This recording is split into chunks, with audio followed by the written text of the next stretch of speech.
What is up, everyone? Ryan right here, Outpost 23. You know what's free at Outpost 23? Likes and subscribes and comments. Comments are great. We love comments here. So please like and subscribe. Subscribe to the channel, like the video, give it a big thumbs up, and leave a comment below. Who do you think, or do you think, we will see a Force user at the end, or by the end of Season 2 of The Mandalorian? So, here's kind of my thoughts. Without knowing all of what Lucasfilm has planned in the future, Disney has planned, it's kind of hard to say, right? Obviously. But there are rumblings that there's a Mace Windu story coming back, so maybe you'll see that. Here is what we have in mainline canon, so the movies, the stuff that everyone kind of gets exposure to. We know that Luke Skywalker is still alive. Spoiler alert if you haven't seen 7, 8, 9. He's still alive. Okay. Beyond that, there are voices that we get, callbacks that we get to the old Jedi, and I say callbacks, but the Jedi can reach out and talk. Yoda can appear after Episode 6. So Grogu, when he's on the stone, maybe he heard some of that. Maybe Yoda reached out to him. Maybe a dead Mace Windu who's not going to come back reached out to him. Maybe Qui-Gon Jinn reached out to him. I don't know. But Luke is the only one that I'm aware of that we're definitively sure is alive. I know there's some speculation about some others, but to my knowledge, Luke is the only one that I think is proven alive. If not, let me know in the comments below. So if Luke comes back, there's a problem. So if Luke comes back, then and he takes Grogu, so it shifts from the Mandalorian and Grogu, which I don't think they're going to do. That seems to be the story. But if they do, Grogu goes with Luke, the Mandalorian stays. Then you're going to have to answer on some level: did Kylo kill Grogu? I don't think they want to do that. So I think if Luke comes back, Grogu will decide to stay at the Mandalorian for whatever reason. He doesn't want to be trained, whatever. So that's option one. Option two is Ahsoka Tano. Now, she's not a Jedi anymore, but she obviously would be capable, I would assume, of hearing the message, the beacon, the bat sign, the bat signal going out from Grogu, and knowing that, okay, Grogu's out there, he's going through this process. Maybe she hears a little bit more in depth. Maybe she hears that he wants to be trained, he doesn't want to be trained. Maybe he wants to be trained a little bit. And that's something that hasn't been talked about a lot. Maybe Grogu just wants his Force abilities sharpened a little bit, but he doesn't want to be a Jedi, right? And so there's something there. Or maybe he wants to know how to turn it off. Or maybe he's afraid of what will happen. And Ahsoka would be the best person to train him because she's kind of in the gray. She's in the middle. So that's where Ahsoka might come in. I don't think Ahsoka will come back and train him for any length of time. She might come back and help round him off, sharpen him, dull, if that's the case. But something along those lines. Then you get into your Mace Windus and your other characters who could be out there, who could be available. Now, if you're going to bring back a Mace Windu, and I talked about this in a previous video, I think Boba, as it stands today, is going to portray the Mandalorian based upon his line about I'm a simple man in the galaxy.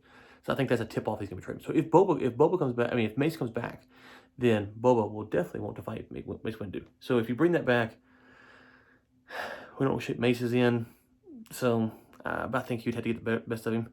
But then you bring a question forward is, how does Yoda in episode 5 or 6 not realize that Mace is still out there, right? So then you'd have to have some filler comic or side story or something that would explain why Yoda couldn't reach out to Mace. Maybe Mace pulled a Luke Skywalker and turned himself off. I don't know. But why does Yoda not know that Mace exists? Because it seems to be that Yoda believes that Luke is the only one. Now, maybe there's something on Dagobah that prevents Yoda from reaching. I don't know. I don't know those answers. But you'd have to explain that. Like, Yoda doesn't know that Mace exists. That's a kind of big deal. And where was Mace through 4, 5, and 6? That's also a big question. Why did Mace not come to help? Even if you pass the Yoda thing, you have Obi-Wan.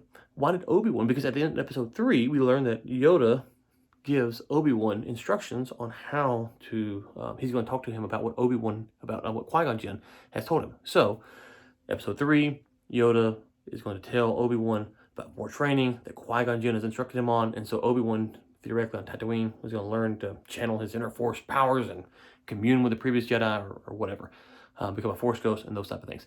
So if he's working on that, then surely he would have been able to reach Mace. So you'd have to come to the point that Mace was outside of this ability to tap into this, and that's possible. I think they could actually thread that needle if they're careful that Mace was not aware this is possible. So I don't think you're going to see Mace come back. Maybe you do. I would love it. Just to be clear, I'd love it. So I think the best thing for the plotline, for the story, for Star Wars in general, is either A, that you have a new Force user who is more like, I like the Broom Kid in episode 8, but a little bit more advanced. So someone who maybe doesn't have a lightsaber, but really force sensitive, very, very strong. He shows up, he doesn't know what's going on, or she shows up, doesn't know what's going on, and they come to save Grogu because they don't really understand. They just know that they're tapped in. They've been reading the legends. They're kind of fanatics about the Jedi, and here they show up to kind of come in and save the day, and you see that transpire, how that goes down. That would be a good option, kind of an interesting take, because even though the Jedi are gone, the Force users are not gone. So maybe something like that, where you have someone who doesn't really know what's going on, but they know that Grogu's out there, he's calling for help, and then here they come to save the day. That'd be interesting. No lightsaber, but they're there. The other thing I think would be best for the series I talked about earlier is the Luke Skywalker comes but does not take Grogu. I think that actually would sum up the plot line with Grogu pretty well. Luke Skywalker comes in, and it doesn't even have to be a physical appearance. He taps in, he sends a message like, hey, and through this, we learn, Grogu talks, whatever, that Grogu does not want to be trained. Grogu not being trained, but having these Force abilities and going through the process of using them sporadically, being pulled to the dark side, pulled to the light side, not really sure when to deploy them, might actually be the best thing for the plotline and to keep the continuity of Star Wars as a whole. Let me know what you think. Will there be a Force user? If so, who might it be? And will we see them this season? Because it's possible this might spill into next year, or next season, rather. Let me know in the comments. Again, like, comment, thumbs up, subscribe. Really appreciate it.